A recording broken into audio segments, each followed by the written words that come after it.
अरे कब समझेंगे हम? राज्य में जूता होने के लिए जो उठाया था वो भूमिहार था और जिसने मारा था वो तिवारी था। अब हाँ, दूसरा होता तो जेल से आते थे और मगर वहाँ सोरेन को आपने 20 साल सत्ता दी थी, आपके लोगों ने सत्ता दी थी और सोरेन परिवार 20 साल में एक जज नहीं बना सका। अभी वहाँ के रांची के हाईकोर्ट में 25 में से 17 जज हैं, उसमें एक भी SC ST OBC नहीं है। ये अगर आएगा सत्ता में तो मैं दावे के साथ बोलता हूँ कि हम हमारी 50% की भागीदारी जुडिशियली में मांगेंगे, वाइस चांसलर में भी मांगेंगे, नौकरियों में भी मांगेंगे और रोजगार में भी मांगेंगे। इसलिए इस परिवर्तन की बहुत ज्यादा आवश्यकता है। मुझे लगता है मैं बहुत बोल दिया, आप बोर हो गए होंगे सारे के सारे। तो परिवर्तन कैसे आता है ये आपको बताना पड़ेगा। परिवर्तन हथियार से आता है क्या? अभी कहां से आएगा परिवर्तन? नेतृत्व से। EWS का आरक्षण मिला, आंदोलन किया क्या उन्होंने? नहीं किया। कभी धरना किया? नहीं। कभी प्रदर्शन किया? कई एप्लीकेशन दी? हमारा आरक्षण मांगते वक्त बोलते 50% की लिमिट है और उनके आरक्षण में 60% तुरंत आरक्षण दे दिया कि नहीं दिया? उस वक्त कोर्ट की लिमिट कहाँ थी? मैं 10 साल से इनको बता रहा हूं कि कोर्ट का जजमेंट लिमिट का नहीं है। कोर्ट ने बोला कि नियम से बड़ा अपवाद नहीं हो सकता।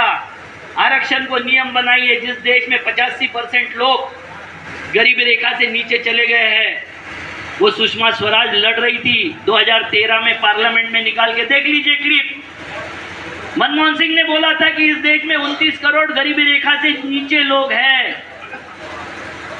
सुषमा स्वराज बोल रही थी नहीं, 31 करोड़ लोग गरीबी रेखा से नीचे हैं, मतलब 2 करोड़ के लिए लड़ रही थी। अब इनका मोदी जी बोलता है 25 करोड़ लोगों को मैं अनाज देता हूं जब वो पलते हैं।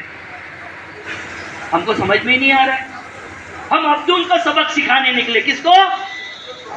अब्दुल पंचर बना रहा था, आज भी पंचर बनाता है। तो उस वक्त तुम्हारे पास मोटरसाइकिल थी, उसका पंचर वो 5 रुपए में बनाता था। अभी तुम्हारी मोटरसाइकिल बिक गई, साइकिल आ गई और उसका पंचर 50 रुपए में बनाता है। क्या उखाड़ लिया अब्दुल का? क्या कर लिए? कुछ करिए। क्या बीजेपी सारे मुसलमानों को समुद्र में डुबा देगी? क्या सबको मार देगी? और नहीं मारेगी तो हमको रोज उनके साथ में रहना है। पंचर कौन सुधारता है? गाड़ी कौन सुधारता है? टेलर का काम कौन करता है? हजाम का काम करता है कौन? अब्दुल। मेरे महाराष्ट्र में इनके मुर्दे जलाने का काम भी अब्दुल ने ही किया था।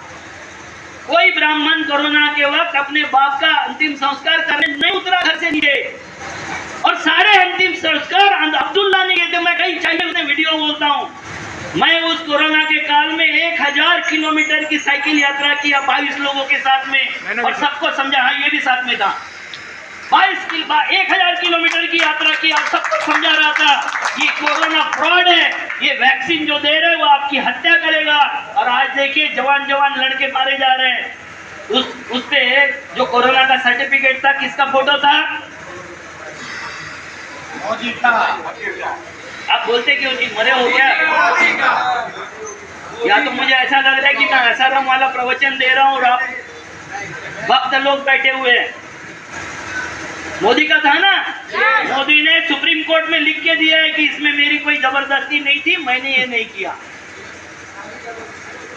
बात समझ में आई?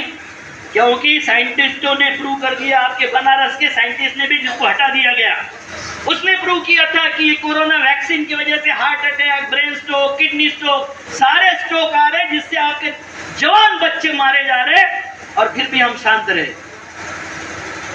अमेरिका का डोनाल्ड ट्रंप 50 बार बोल चुका है कि सिंदूर का इनका जो जवाब था वो हमने रुकवाया। 3 दिन में रुक गया। ये ना देश की रक्षा कर सकते हैं, ना बहू बेटियों की रक्षा करते हैं, ना हमारी फसलों की रक्षा करते हैं, ना समाज की रक्षा करते।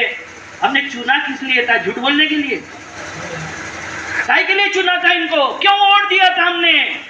क्यों हमारा प्रधानमंत्री और मुख्यमंत्री बनाया था? आपके यहाँ के यूपी के सुप्रीम कोर्ट में अभी तक 67 जज थे अब इधर उधर से ट्रांसफर और नए कुछ अपॉइंट करके 167 वैकेंसियों में मात्र 100 वैकेंसियां भरी है। वो किस लिए भरी है?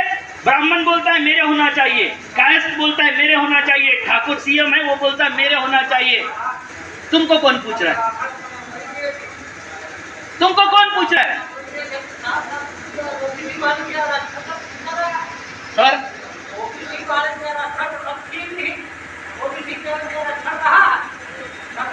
वो तो तुम्हारी सीटें बेच रहे हैं, वो सीटें बेच रहे हैं तो ओबीसी को जागना पड़ेगा। ठीक है, खुदा की कसम ये ताना बाना बदलेगा। आप अगर जागोगे तो ये ताना बाना बदलेगा, रावी की रवानी बदलेगी, सतलज का मुहाना बदलेगा। अगर जोश में तेरा होश रहा, जालिम का जमाना बदलेगा।